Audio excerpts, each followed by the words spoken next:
Esdras, capítulo 1. No primeiro ano de Ciro, rei da Pérsia, em cumprimento à palavra do Eterno anunciada por Jeremias, o Eterno incitou Ciro, rei da Pérsia, a fazer um pronunciamento oficial em todo o seu reino. Ele o formulou da seguinte maneira: Decreto de Ciro, rei da Pérsia.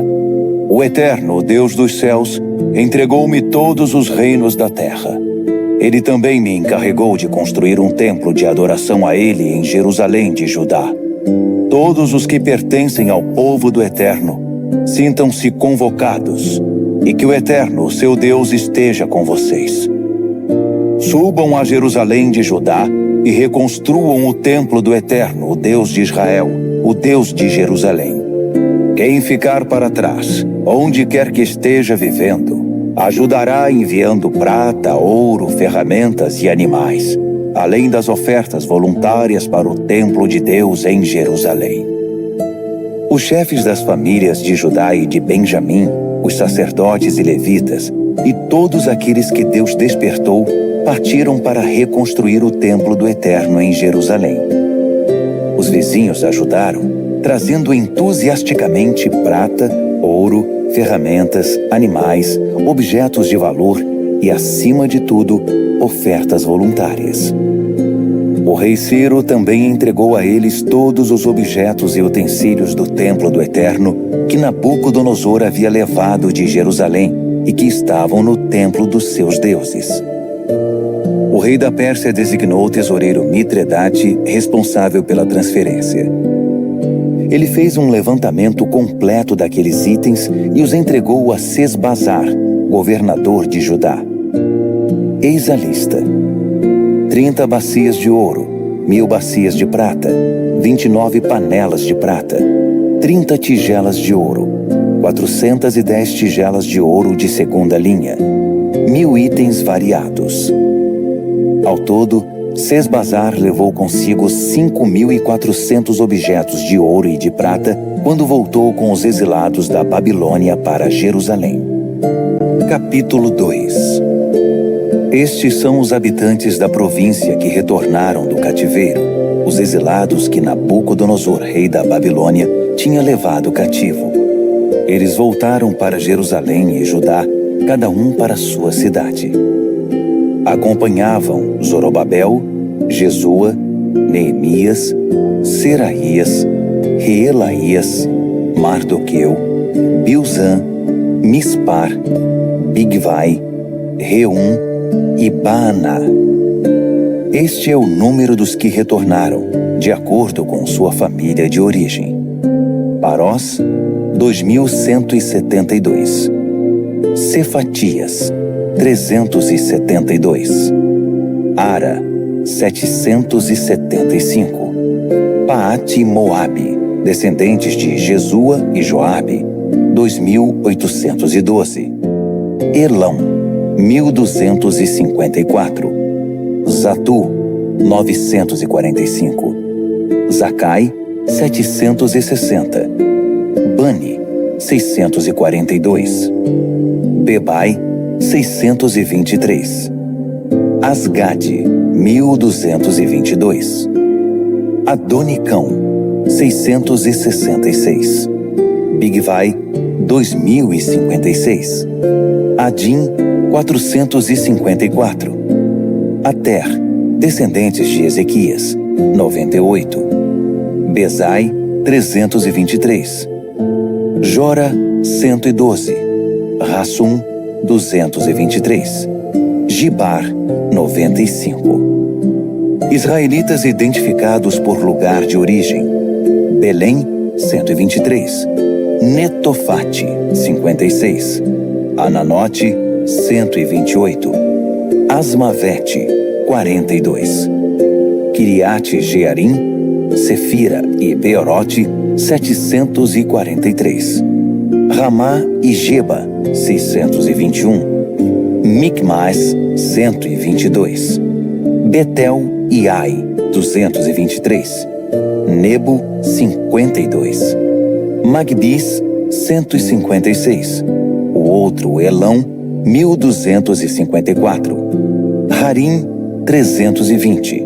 Lode, Hadide e Ono, 725. Jericó, 345. Senaá, 3630. As famílias sacerdotais: Gedaías, descendentes de Jesua, 973. Imer, 1052. Pazur, 1247. Harim, 1017. As famílias dos levitas: Jesua e Cadmiel, descendentes de Rodavias, 74. Os cantores, da descendência de Asaf, 128. Descendentes dos guardas: Salum, Ater, Talmon, Acube, Atita, Sobai, 139. Descendentes dos servidores do templo: Zia, Razufa, Tabaote, Queros, Sia, Padom, Lebana, Hagaba, Acube, Hagabe, Sanlai, Hanã, Gidel, Gaar, Reaías, Rezim, Necoda, Gazão, Uzá, Pazéia, Bezai, Asná, Meunim, Nefuzim, Baquebuque, Racufa, Harur, Baslute, Meida, Harza, Barcos, Císera, Tamá, Nesias e Ratifa. Descendentes dos servos de Salomão: Sotai, Soferete, Peruda, Jaala, Darcom, Gidel, Cefatias, Ratil, Polquerete, Razebaim e Ami. O total dos servidores do templo de Salomão eram 392. Estes vieram de Tel-Melá, Tel-Harza, Querube, Adã e Imer, mas não puderam provar que eram descendentes dos israelitas: Delaías, Tobias e Necoda, 652. O mesmo aconteceu com os descendentes dos sacerdotes: Rabaías, Racós e Barzilai, que se casou com uma filha de Barzilai de Gileade e era chamado por esse nome. Eles procuraram os registros da família, mas não os encontraram. Por isso foram impedidos de exercer o trabalho de sacerdote e considerados ritualmente impuros. O governador determinou que eles não poderiam comer do alimento sagrado até que um dos sacerdotes definisse a situação deles por meio do Urim e do Tumim.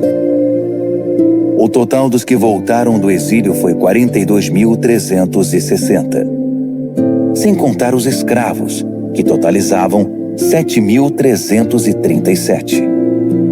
Também havia 200 cantores, que possuíam 736 cavalos, 245 mulas, 435 camelos e 6.720 jumentos. Alguns dos chefes das famílias, ao chegarem ao templo do Eterno em Jerusalém, entregaram ofertas voluntárias para a reconstrução do templo de Deus no lugar original. Eles contribuíram para a construção de acordo com suas possibilidades. O resultado: 500 quilos de ouro, 3 toneladas de prata e 100 vestes sacerdotais. Os sacerdotes, os levitas e algumas pessoas do povo estabeleceram-se em Jerusalém. Os cantores, os guardas e os servidores do templo foram para suas cidades de origem. Todos os israelitas encontraram um lugar para morar. Capítulo 3. No 7º mês, quando os israelitas se estabeleceram em suas cidades, todo o povo se reuniu em Jerusalém.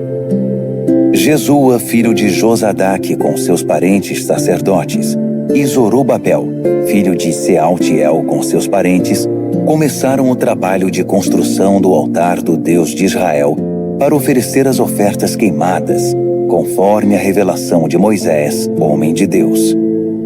Apesar de estarem com medo do que os vizinhos não israelitas pudessem fazer, começaram mesmo assim a erguer o altar sobre os alicerces e apresentar ofertas queimadas de manhã e à tarde. Também celebraram a festa das cabanas conforme prescrito e apresentaram as ofertas queimadas determinadas para cada dia. Também apresentaram as ofertas dos sábados, da lua nova e das festas sagradas, bem como as ofertas voluntárias ao Eterno. Começaram a oferecer as ofertas queimadas ao Eterno no primeiro dia do 7º mês, apesar de não terem sido lançados ainda os alicerces do templo do Eterno. Eles contribuíram com dinheiro para a contratação de pedreiros e carpinteiros.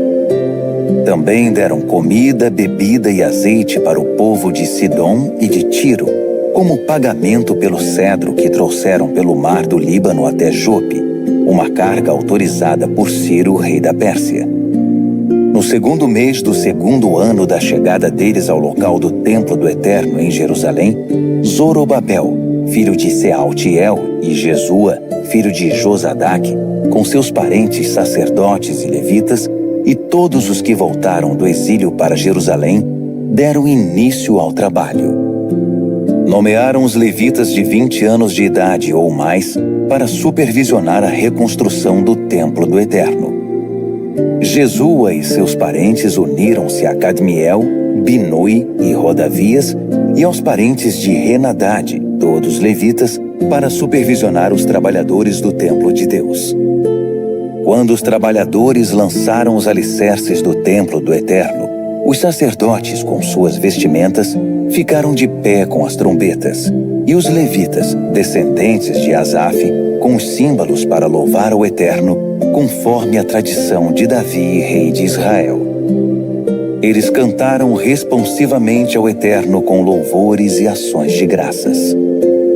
Sim, Deus é bom. Ah, sim, Ele nunca deixará de amar a Israel. Todo o povo pulou de alegria, louvando ao Eterno, pois os alicerces do templo do Eterno foram lançados. Enquanto a multidão cantava alegremente, muitos dos sacerdotes, levitas e chefes das famílias que tinham visto o primeiro templo choravam incontrolavelmente ao ver os alicerces do novo templo. Era impossível distinguir os sons de alegria do choro. O barulho podia ser ouvido de longe. Capítulo 4. Os antigos inimigos de Judá e de Benjamim souberam que os exilados estavam reconstruindo o templo do Eterno, o Deus de Israel. Eles vieram conversar com Zorobabel e com os chefes das famílias. Queremos ajudá-los porque também adoramos ao Deus de vocês. Temos oferecido sacrifícios a ele desde que Esar-Hadon, rei da Assíria, nos trouxe para cá. Mas Zorobabel, Jesua e o restante dos chefes das famílias de Israel responderam: de maneira alguma. A construção do templo do nosso Deus não significa a mesma coisa para vocês. Só nós construiremos o templo para o Eterno, o Deus de Israel. Fomos nós que recebemos de Ciro, rei da Pérsia, a incumbência de reconstruí-lo. Depois disso, aqueles homens começaram a fazer de tudo para desanimar o povo de Judá e para amedrontar os trabalhadores. Eles chegaram a contratar gente de fora para trabalhar. A perturbação durou 15 anos, durante todo o reinado de Ciro até o reinado de Dario, rei da Pérsia. Na verdade, no início do reinado de Xerxes, eles fizeram uma denúncia contra os moradores de Judá e de Jerusalém. Mais uma vez, no reinado de Artaxerxes, Bislão, Mitredate, Tabeel e seus companheiros escreveram ao rei da Pérsia sobre os problemas de Jerusalém. A carta foi escrita em aramaico e foi traduzida. O texto a seguir está em aramaico.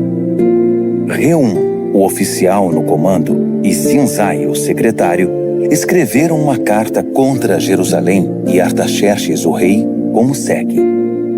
Do comandante Reum e do secretário Sinzai e dos seus companheiros, os juízes e os oficiais, sobre o povo de Trípoli, da Pérsia, de Ereque e da Babilônia, os elamitas de Suzã e das demais nações que o poderoso e famoso Assurbanipal deportou e estabeleceu na cidade de Samaria e em outros lugares a oeste do Eufrates. Esta é a cópia da carta que enviaram. Ao rei Artaxerxes, dos seus servos da terra a oeste do Eufrates. Queremos informar o rei que os judeus que partiram daí e chegaram a Jerusalém começaram a reconstruir essa cidade rebelde e má. Estão empenhados em terminar os muros e em reconstruir os alicerces.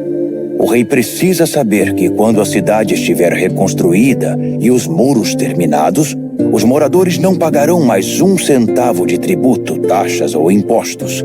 O tesouro real sofrerá com a perda. Somos leais ao rei e não podemos ficar apáticos enquanto o rei é insultado. Daí o interesse em relatar a situação. Sugerimos que o senhor procure nos registros históricos dos seus antepassados e constatará que essa cidade é rebelde, um espinho para qualquer rei ou governador. É um centro de conflitos e revoltas, e isso há muito tempo. Por isso a cidade foi destruída. Queremos que o rei saiba que se a cidade for reconstruída e seus muros restaurados, o Senhor perderá o que tem nas províncias da além do Eufrates. O rei mandou a resposta ao comandante Reum, ao secretário Sinzai e ao restante dos seus companheiros que viviam em Samaria e em outras localidades a oeste do Eufrates. A paz esteja com vocês. A carta que vocês mandaram foi traduzida e lida para mim. Mandei pesquisar os registros e, de fato, foi constatado que essa cidade se revoltou muitas vezes contra os reis. A rebeldia é um hábito antigo ali. Descobri que houve reis poderosos que conquistaram terras a oeste do Eufrates e impuseram taxas, tributos e impostos. Então façam o seguinte: mandem esses homens interromperem a obra imediatamente e não permitam que a recomecem até que eu mande. Sejam rápidos e firmes. Eles já causaram muitos danos aos reis. A carta do rei Artaxerxes foi lida para Reum, para o secretário Sinzai e seus companheiros. Eles não perderam tempo. Foram logo avisar os judeus em Jerusalém e os obrigaram a interromper a obra. Assim, a reconstrução do Templo do Eterno em Jerusalém foi interrompida. Nada foi feito até o 2º ano do reinado de Dario, rei da Pérsia. Capítulo 5.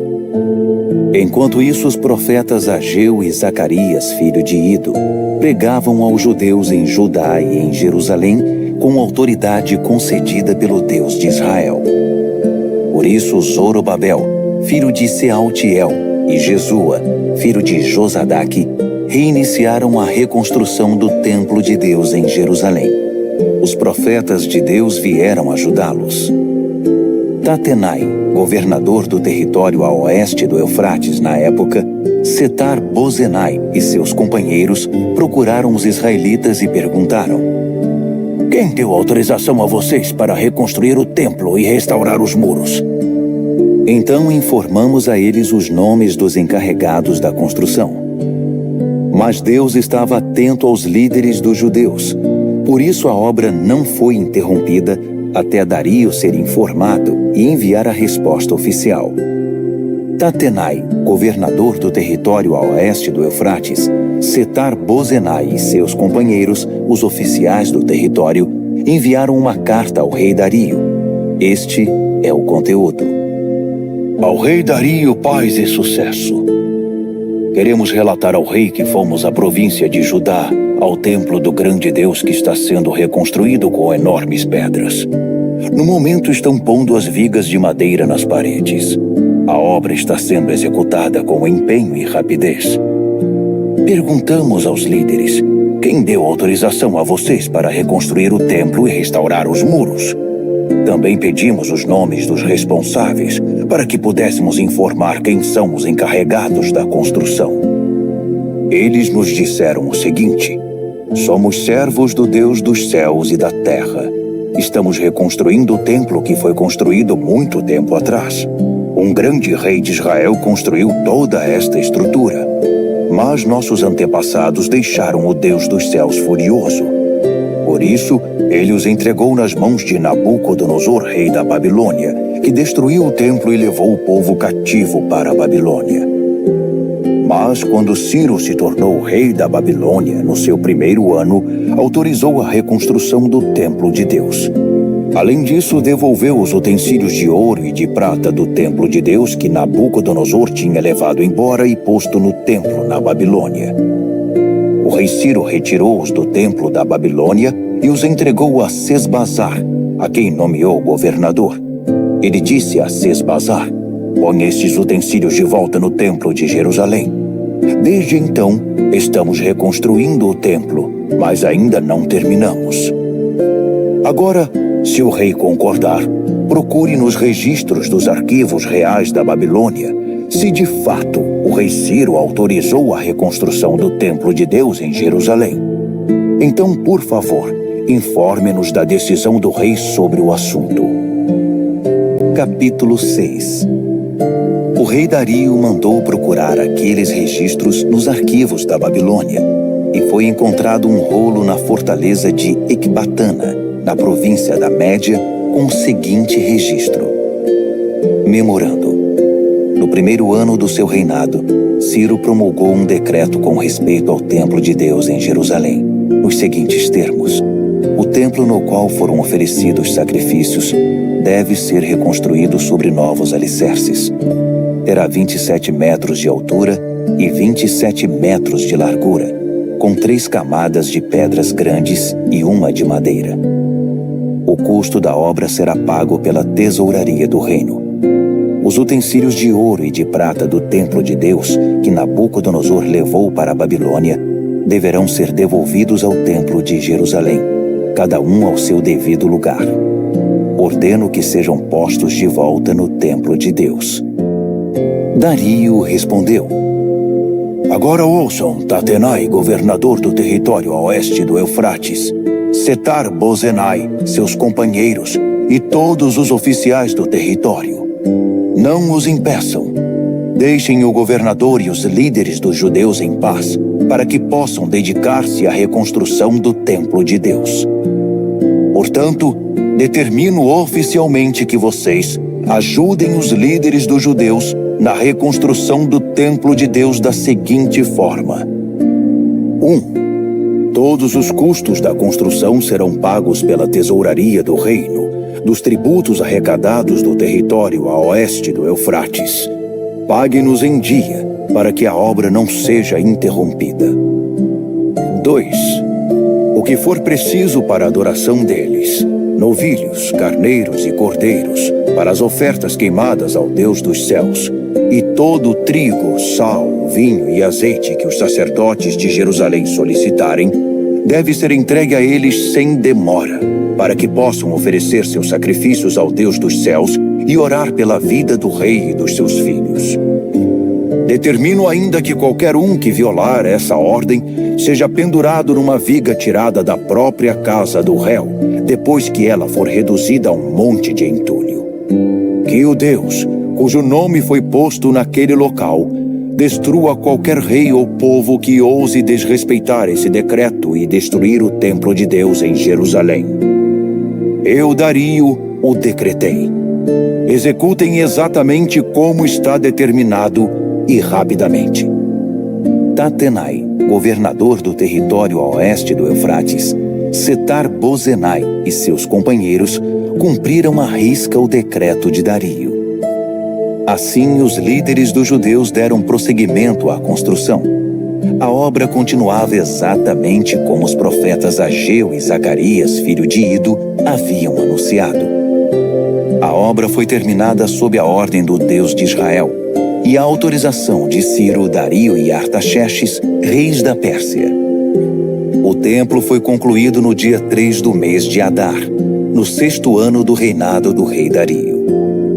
Os israelitas, os sacerdotes, os levitas e o restante dos exilados celebraram entusiasticamente a dedicação do templo de Deus.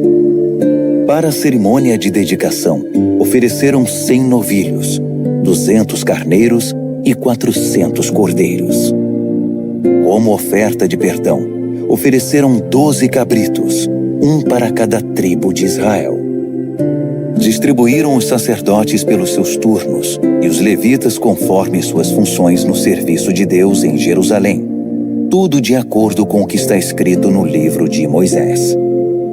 No dia 14 do primeiro mês, os exilados celebraram a Páscoa. Todos os sacerdotes e levitas, sem exceção, se consagraram. Estavam todos ritualmente puros, e os levitas ofereceram o cordeiro da Páscoa pelos exilados, por seus companheiros sacerdotes e por si mesmos. Os israelitas que voltaram do exílio e todos os que abandonaram as práticas profanas das nações vizinhas para se unir a eles e buscar o Eterno, o Deus de Israel, participaram da refeição da Páscoa. Os 7 dias da festa dos pães sem fermento foram uma alegre celebração.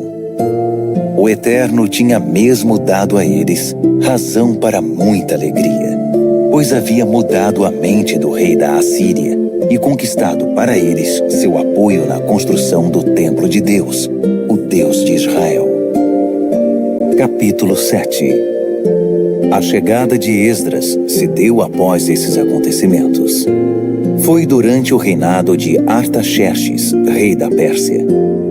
Esdras era filho de Seraías, filho de Azarias, filho de Ilquias, filho de Salum, filho de Zadoque, filho de Aitube, filho de Amarias, filho de Azarias, filho de Meraiote, filho de Zeraías, filho de Uzi, filho de Buque, filho de Abisua, filho de Finéias, filho de Eleazar, filho de Arão, o sacerdote principal. Esse era Esdras. Ele veio da Babilônia e era profundo conhecedor da revelação de Moisés, dada pelo Eterno, o Deus de Israel. Como a mão do Eterno estava com Esdras, o rei concedeu tudo o que ele havia pedido. Alguns israelitas, os sacerdotes, os levitas, os cantores, os guardas e os servidores do templo o acompanharam na viagem a Jerusalém, no 7º ano do reinado de Artaxerxes. Eles chegaram no 5º mês daquele ano. Esdras tinha saído da Babilônia no 1º dia do 1º mês, e a chegada a Jerusalém aconteceu no 1º dia do 5º mês, sob a direção protetora de Deus. Esdras dedicou-se a estudar e a praticar a revelação de Deus, e a ensinar aos israelitas as verdades contidas no livro. Esta é a carta que o rei Artaxerxes entregou a Esdras, sacerdote e estudioso, mestre em questões relativas aos ensinamentos do Eterno para Israel. Artaxerxes, rei dos reis, ao sacerdote Esdras, estudioso dos mandamentos do Deus do céu. Paz e sucesso. Estabeleço por meio deste decreto que qualquer israelita, cidadão do meu reino, que queira subir a Jerusalém, até mesmo os seus sacerdotes e levitas, estão autorizados a ir. Vocês estão sendo enviados pelo rei e seus 7 conselheiros para verificar como está Judá e Jerusalém em relação à obediência ao ensino do seu Deus, que vocês estão levando em mãos. Vocês também estão autorizados a levar a prata e o ouro que o rei e os seus conselheiros estão doando para o Deus de Israel, que habita em Jerusalém, e a prata e o ouro arrecadados por meio da contribuição generosa de toda a Babilônia, incluindo a do povo e dos sacerdotes, para o templo do seu Deus em Jerusalém. Utilizem esse dinheiro criteriosamente para comprar bois, carneiros, cordeiros e os ingredientes para as ofertas de cereal e de bebida. Depois, ofereçam-nas sobre o altar do templo do seu Deus em Jerusalém. Fiquem à vontade para utilizar o restante da prata e do ouro naquilo que vocês e seus parentes acharem melhor, conforme a vontade do seu Deus. Entreguem ao Deus de Jerusalém os utensílios que foram devolvidos a vocês para o serviço no templo do seu Deus. Se precisarem de mais alguma coisa para o templo, paguem com os recursos da tesouraria do reino. Eu, o rei Artaxerxes, autorizo solenemente e determino a todos os tesoureiros do território a oeste do Eufrates que forneçam ao sacerdote Esdras, o estudioso dos mandamentos do Deus do céu, tudo de que ele precisar, até a quantia de 3,5 toneladas de prata, 100 tonéis de trigo, 10 barris de vinho, 10 barris de azeite e sal à vontade. Tudo que o Deus dos céus exigir para o templo deve ser entregue sem hesitação, porque o rei e seus filhos arriscariam provocar sua ira. Fique claro que ninguém poderá cobrar tributos, taxas ou impostos de nenhum sacerdote, levita, cantor, guarda do templo, servidor do templo ou qualquer trabalhador vinculado ao templo de Deus. Eu o autorizo, Esdras, com a sabedoria que Deus deu a você, a nomear magistrados e juízes para administrar a justiça a todo o povo do território a oeste do Eufrates, que viva de acordo com os mandamentos de Deus. Você tem a missão de ensinar os mandamentos de Deus aos que não os conhecem.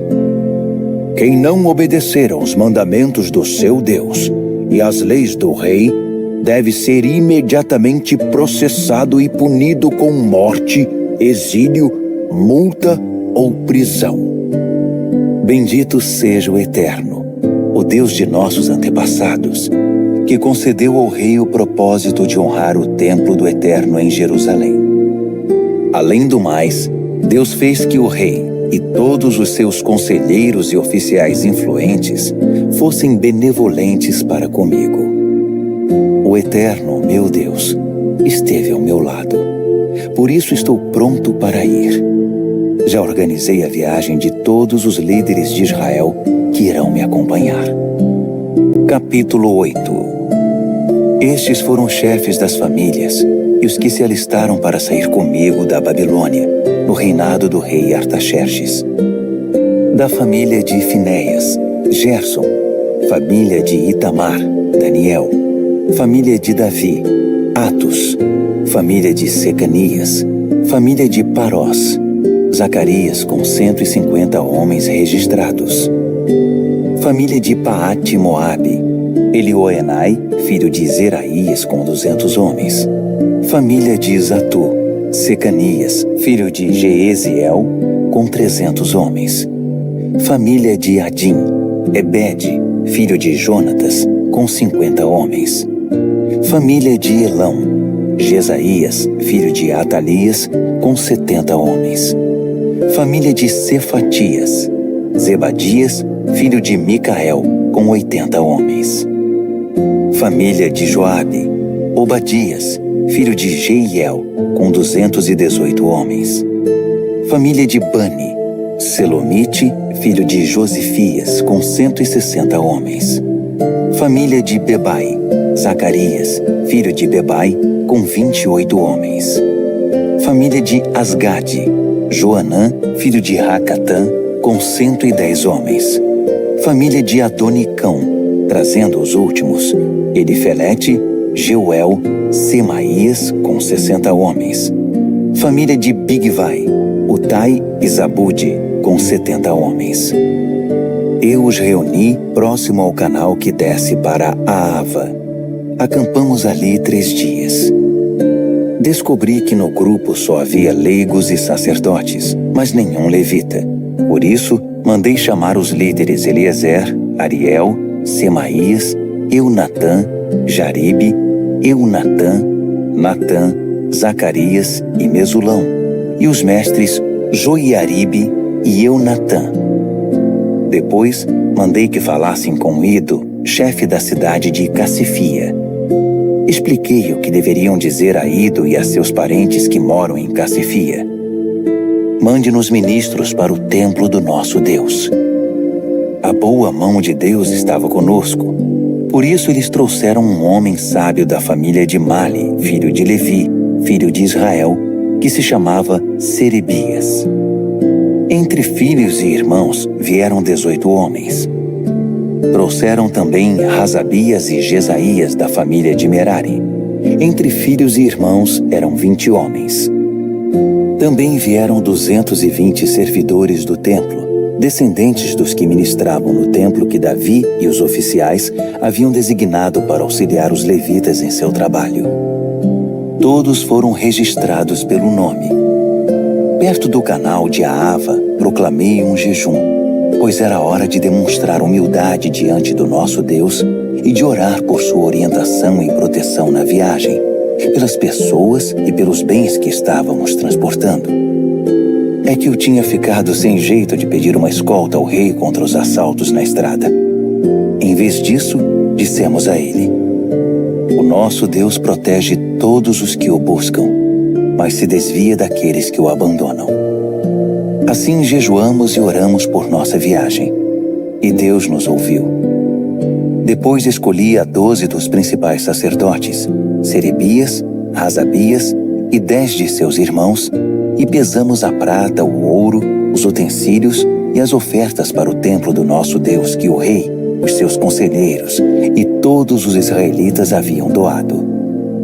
O resultado: 25 toneladas de prata, 100 utensílios de prata no valor de quase 4 toneladas de ouro, 20 tigelas de ouro de 8,5 kg, 2 vasilhas de bronze polido, tão valioso quanto o ouro. Depois da contagem, declarei: vocês e esses utensílios estão consagrados ao Eterno. A prata e o ouro são ofertas voluntárias para o Eterno, o Deus de seus antepassados. Guardem esses objetos até que possam pesá-los no templo do nosso Deus, diante dos sacerdotes, dos levitas e dos chefes das famílias que estão em Jerusalém. Os sacerdotes e os levitas ficaram responsáveis por tudo que foi pesado e entregue a eles e tomaram todas as providências para levá-los ao templo de nosso Deus em Jerusalém. Saímos do canal de Ahava no dia 12 do primeiro mês, em direção a Jerusalém. Deus esteve conosco durante toda a viagem e nos protegeu de assaltos e de bandidos nas estradas. Chegamos a Jerusalém e aguardamos 3 dias. No 4º dia, a prata, o ouro e os utensílios foram pesados no templo do nosso Deus e entregues a Meremote, filho do sacerdote Urias. Eleazar, filho de Finéias, estava com ele, além dos levitas Josabade, filho de Jesua, e Noadias, filho de Binuí. Tudo foi contado e pesado, e registraram um peso total. Quando chegaram os exilados, eles ofereceram ofertas queimadas ao Deus de Israel como segue: 12 bois, representando as tribos de Israel, 96 carneiros, 77 cordeiros, 12 cabritos como oferta de perdão. Tudo isso foi oferecido como oferta queimada ao Eterno. Também divulgaram as ordens do rei aos administradores das províncias nomeados no território a oeste do Eufrates, e eles deram todo o apoio ao povo na obra do templo de Deus. Capítulo 9. Depois de tudo pronto, os líderes vieram conversar comigo. Disseram: o povo de Israel e os sacerdotes e levitas não se separaram dos povos vizinhos, nem das práticas perversas e obscenas dos cananeus, dos heteus, dos fariseus, dos jebuseus, dos amonitas, dos moabitas, dos egípcios e dos amorreus. Eles deram suas filhas em casamento a esses povos, e seus filhos se casaram com as filhas deles. A linhagem santa agora está misturada com esses povos. Os nossos líderes e oficiais foram os primeiros a cometer esse pecado. Quando ouvi isso, rasguei minha roupa, até minha túnica. Arranquei cabelo da cabeça e da barba e me joguei no chão desesperado. Muitos estavam tremendo de medo em virtude do que Deus estava dizendo sobre a traição dos exilados. Eles se reuniram ao meu redor e se sentaram muito aflitos, aguardando o sacrifício da tarde. Na hora do sacrifício, criei coragem. Levantei-me e, com a roupa rasgada e a túnica na altura do joelho, levantei as mãos para o Eterno e orei: meu Deus, estou tão envergonhado que nem consigo olhar para ti. Nossos pecados são maiores do que nós. e nos impedem de enxergar. Nossa culpa chegou até o céu. Estamos atolados em culpa desde os tempos de nossos antepassados. Por causa do nosso pecado, nossos reis e sacerdotes, fomos entregues a reis estrangeiros para sermos mortos, levados cativos, saqueados e envergonhados, como acontece hoje. Agora, por um breve momento, o Eterno, nosso Deus, permitiu que alguns de nós escapassem e pisassem de novo este santo lugar. Assim fez nossos olhos brilharem e aliviou um pouco o nosso sofrimento. Éramos escravos. Mesmo assim, o nosso Deus não nos abandonou. Ele nos fez obter o favor dos reis da Pérsia e nos tem dado coragem para reconstruir o templo do nosso Deus, restaurar suas ruínas e construir um muro de defesa para Judá e Jerusalém. Agora, ó Deus, depois de tudo isso, o que podemos dizer? Pois desprezamos os teus mandamentos, que nos deste por meio dos teus servos, os profetas. Eles nos disseram: a terra que vocês vão possuir está poluída, entulhada com a perversidade do povo que vive ali. Eles a contaminaram com suas práticas abomináveis. Por isso, jamais entreguem suas filhas em casamento aos filhos daqueles povos, nem deixem que as filhas deles se casem com seus filhos.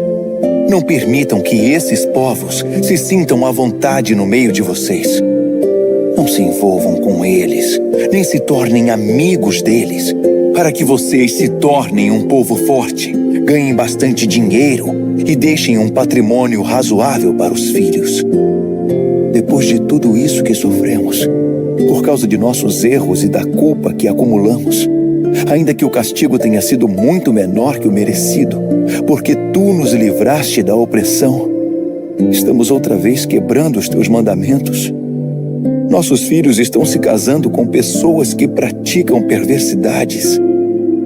Não seria isso motivo para que elimines este povo, sem deixar um único remanescente, sem dar a ninguém a chance de escapar? Tu és o Deus justo de Israel.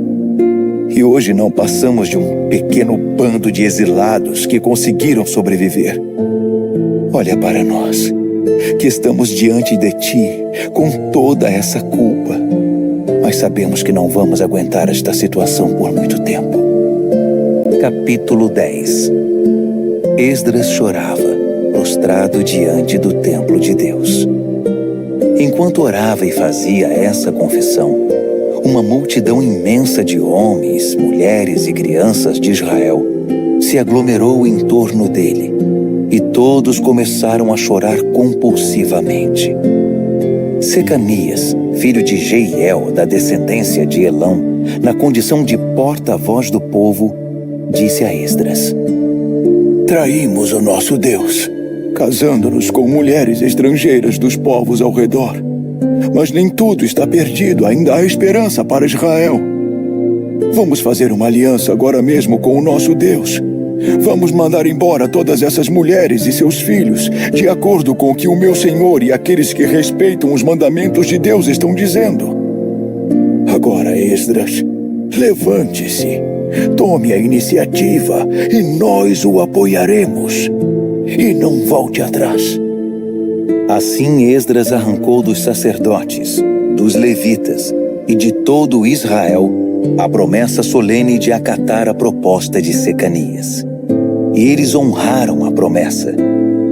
Esdras deixou a praça que ficava em frente do templo de Deus e foi para a casa de Joanã, filho de Eliasibe, onde se hospedou.